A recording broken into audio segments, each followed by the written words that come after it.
Welcome back to Hockey Related. I'm Matt Trotter. I'm a relatively new fan to hockey, but we all relate to hockey for different reasons. This week, we'll take a closer look at the Utah Mammoth and discover how we are all hockey related. Good afternoon, everybody. We are tracking some big breaking news at this hour. We have word that the final green light has been given for an NHL team to come right here to Utah. You know, it all starts with ownership, and there's never been a transaction quite like this one because, yes, it was a relocation. Yes, it was an expansion. It was kind of a hybrid. To have done that, negotiated, have the lawyers button it down, and then accomplish everything that had to be done. They needed a training facility. Exactly. They had to build locker rooms. They had to revamp the facilities. They had to design a uniform. I mean, the number of things that had to be done. But Ryan Smith, Ashley Smith, the SEG group, did an amazing job in really 5 months. I mean, unheard of, unprecedented, remarkable, and sensational every term. With the introduction of the Utah Hockey Club, or the Utah Mammoth, I quickly became a fan. I never played for or cheered for a hockey team. I've only ever attended 1 or 2 games for the Grizzlies. My dad attended a couple Eagles games, but I claim no heraldry as a fan from those experiences. However, when they announced the new NHL hockey team in Utah, I was intrigued. I've never had a true loyalty to any professional team, and have mostly just followed local college players from Weber State or BYU into the pros. This last year, everything changed. I watched almost every game at home on SEG Plus and at the Delta Center. I found friends in a community of fans, and I've learned about the rules of the game, and I admit I'm still learning a lot to this day. I've also dived into learning about the history of the league, the teams, and the players, and I'm just hooked. I love it. I also noticed that the players and other members of the organization were all getting to know Utah and Salt Lake as well. You're probably aware that most of the employees, players, coaches, and the staff, even the broadcast team, all moved to Utah from Arizona at the same time. I love to hear about the experiences of the people in the organization as they become familiar with Utah. They all just seem to love it and are enamored with it. And it endears me to my heart. I've heard most of all of them comment on the Wasatch Mountains and how they're visible from along I-15. I assume that they've heard about Salt Lake before from the Olympics, that we're here and that we're going to hold them again. The skiing here, of course, is world class, and Park City is a year-round attraction. There's also the mighty 5 national parks in southern Utah that are known worldwide, so I assume that most of those people knew them as well. Utah is not only home to the new NHL team, it's also home to the world's largest genealogical library in Salt Lake City. It's called the Family Search Library. The library is located just a few blocks from the Delta Center. It's a mecca for genealogy people like me. I feel lucky to live as close to these resources as I do.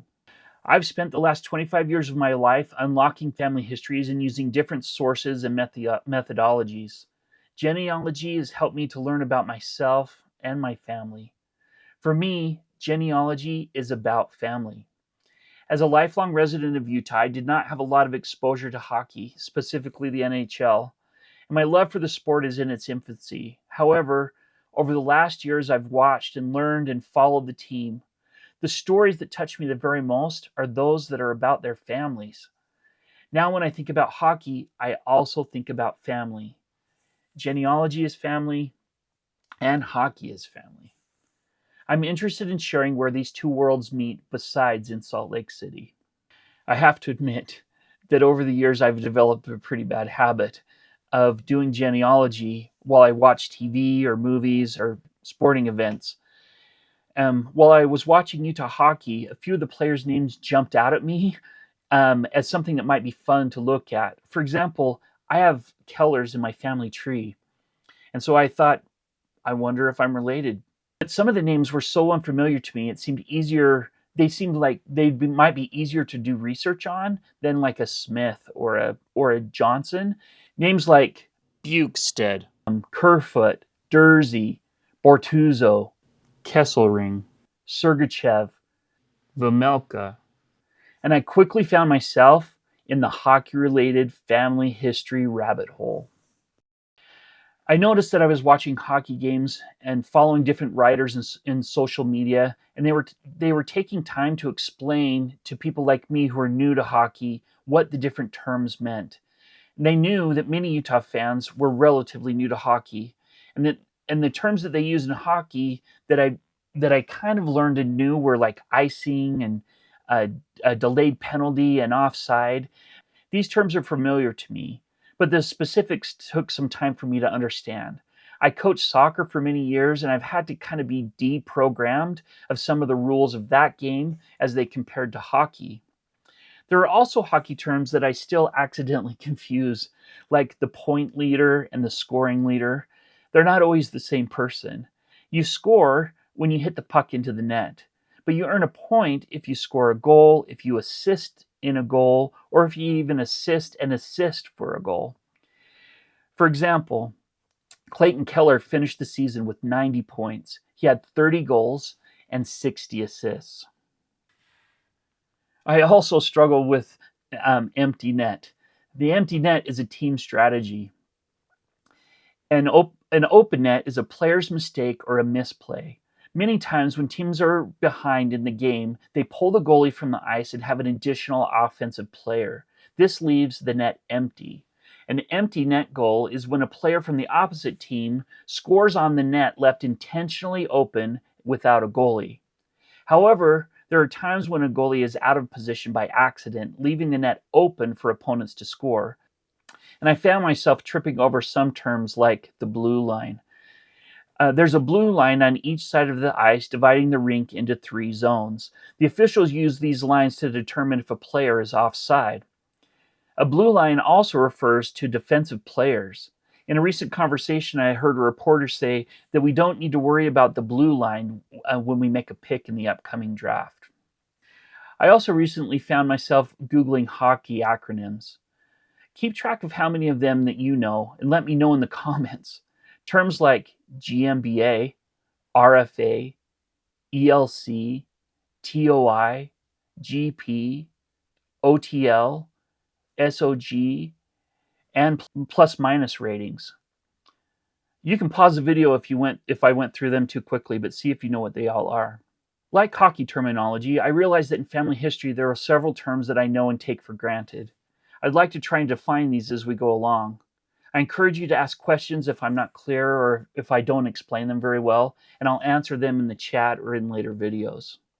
For instance, a family tree, or heraldry, descendants, or a pedigree, a loyalist, probate, a progenitor, primary and secondary sources, but mostly like acronyms like GEDCOM, SSDI, IGI, PID, RIN, FSL, and FSC. In the NHL, there's what's called the original 6. These are the 6 teams that are the original members of the NHL. They are all approaching their centennial years. The Boston Bruins, New York Rangers, Detroit Red Wings, Chicago Blackhawks, Montreal Canadiens, and the Toronto Maple Leafs. These are all storied franchises and have rabid fan bases, even here in Utah. When you go to a game at the Delta Center and one of these original 6 teams are playing, there were almost as many fans from those teams as there were teams of the Utah Hockey Club or the Mammoth. In genealogy, there are the big 4 genealogy websites, such as Ancestry, Family Search, Find My Past, and My Heritage. These websites provide access to historical records, family tree building tools, and some have DNA testing capabilities.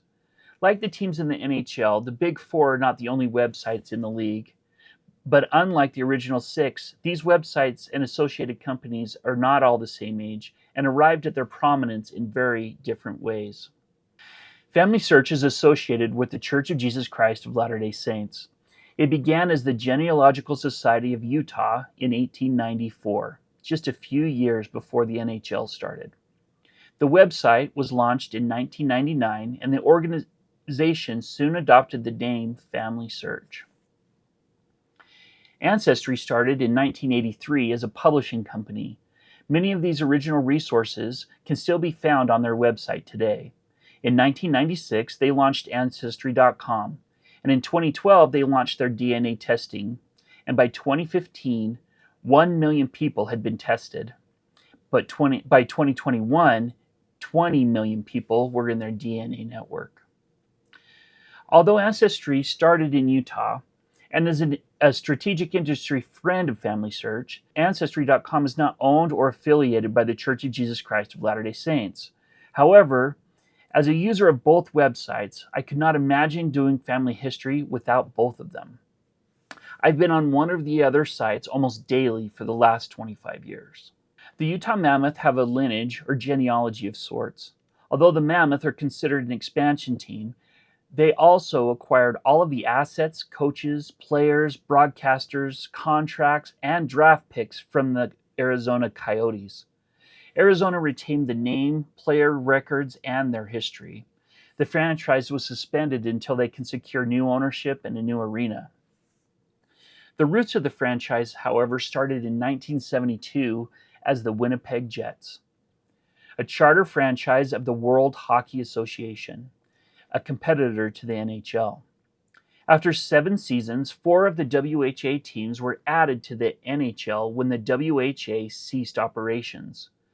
The Edmonton Oilers, Hartford Whalers, Quebec Nordiques, and the Winnipeg Jets. All 4 organizations still exist in the NHL, but as you may realize, only the Edmonton Oilers are still operating under their original name. In 1996, financial issues caused the Jets to move from Winnipeg to Phoenix. The team was renamed the Phoenix Coyotes. This move differs from the current Mammoth situation because the entire franchise moved, including their records. The Jets' name remained and is now being used by the current NHL Winnipeg team. The Coyotes had a unique fire and edge. From their Kachina branding to the ice in the desert, their unofficial slogan was "Hockey belongs in the desert." From 1996 to 2024, the Coyotes made 9 playoff appearances, including the 2012 conference finals against the eventual Stanley Cup winners, the LA Kings. Most of the Mammoth players we have grown to love were also players for the Coyotes. However, players like Josh Doan and Tej Enigla have fathers who also played for the Coyotes. Tyson Nash from the SEG Plus Nash cast also played for the Yotes. Another player, Sean Dursey, even scored the final goal for the Coyotes before the team ended operations in April of 2024.